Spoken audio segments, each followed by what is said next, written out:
দেশবাসীকে জানাই নববর্ষের শুভেচ্ছা এবং প্রাণ ঢালা অভিনন্দন। আমাদের যা কিছু অতীতে, যা কিছু কষ্ট, যা কিছু দুঃখ, যা কিছু গ্লানি, সব কিছু ধুয়ে মুছে গিয়ে আমরা সব কিছু ধুয়ে মুছা যায় না, মানে দাগ থেকে যায়, ক্ষত শুকে গেলেও দাগ থেকে যায়, এই যন্ত্রণা তো আছেই। কিন্তু আমরা আমাদের প্রিয় মাতৃভূমি, আমাদের দেশ, আমাদের জাতি, আমাদের জনগণ, এই জনগণের মঙ্গলের জন্যে আমরা নববর্ষে আমরা অঙ্গীকার ব্যক্ত করছি যে আমাদের সরকার 1.5 মাস হলো আমরা ক্ষমতা এসেছি।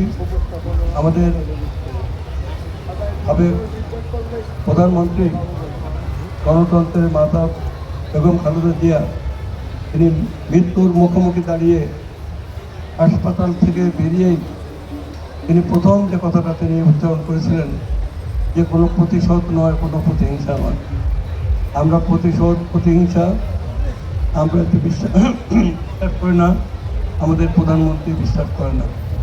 আমরা চাই একটি অন্তর্ভুক্তিমূলক একটি গণতান্ত্রিক সমাজ।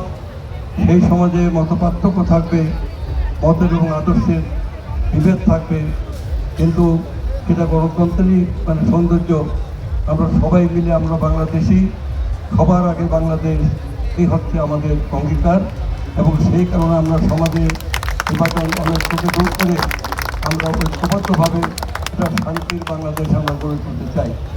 নববর্ষ আপনাদের সবার জীবনে সুখ, শান্তি এবং অনাবিল আনন্দ নিয়ে আসুক, এই প্রত্যাশা করি।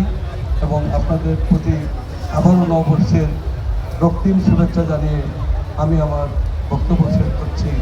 বাংলাদেশ জিন্দাবাদ।